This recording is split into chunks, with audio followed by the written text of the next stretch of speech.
study strategy over the years and achieve the spirit of the warrior. Today is a victory over yourself of yesterday.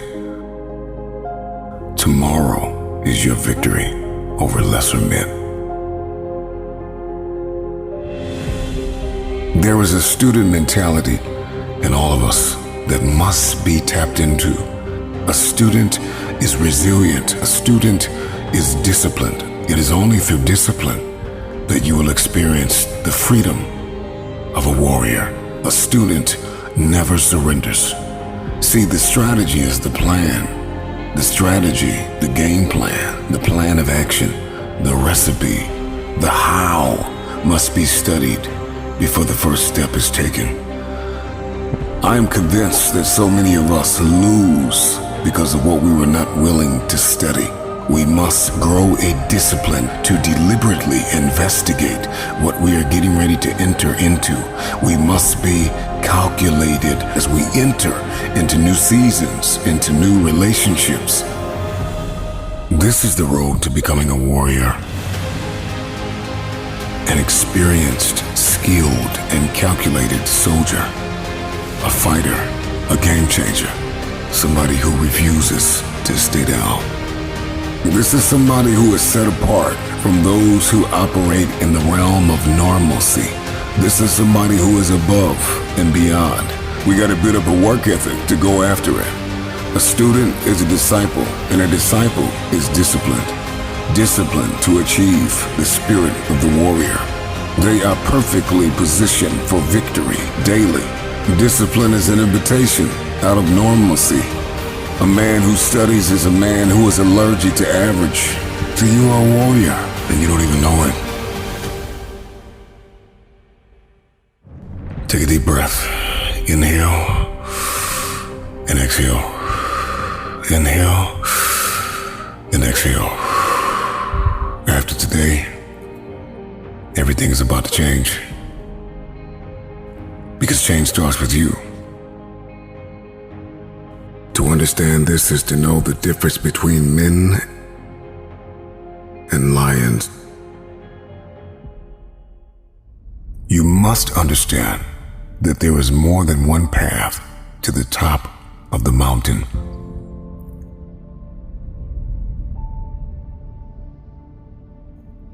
And in this very moment, all you have is all you need.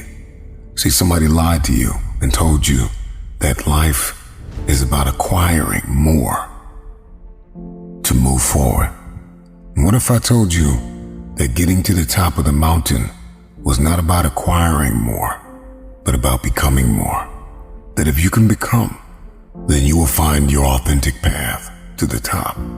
Everybody wants to go to the top, but nobody wants to discover new ways to climb there.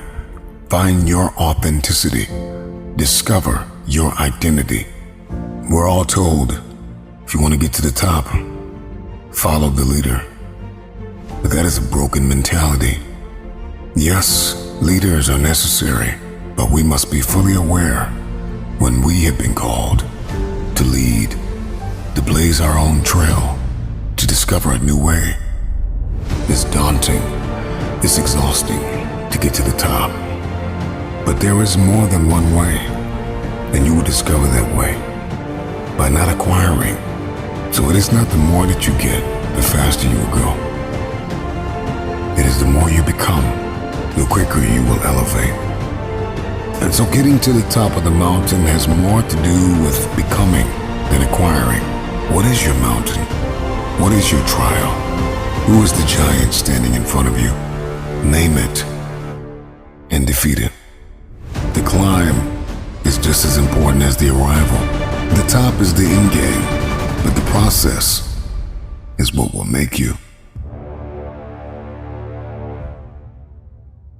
Think lightly of yourself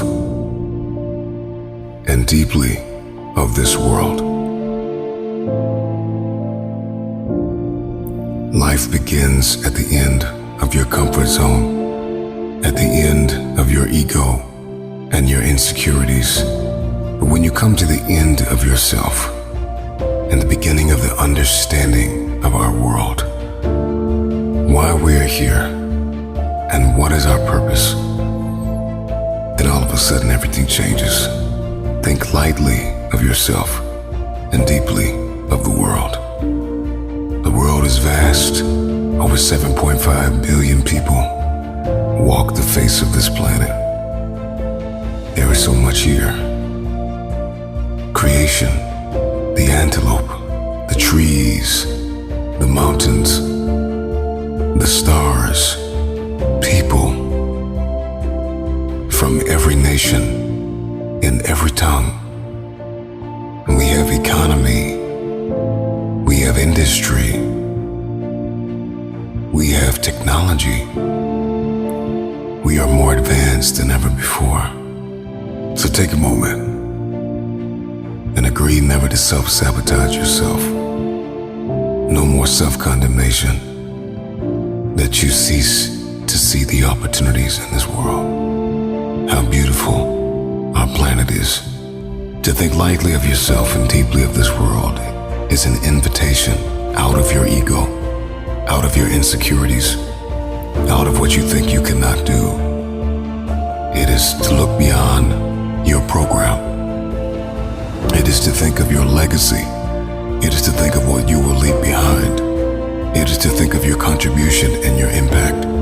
Even in this moment, in the midst of trial, in the midst of tribulation, ask yourself the question, what can I contribute?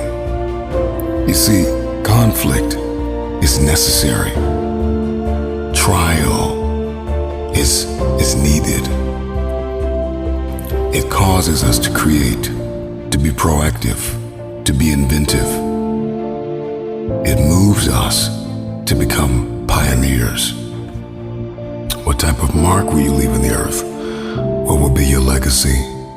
Man has always been haunted by the vastness of eternity. And so we ask ourselves, when we are long gone, will our names remain?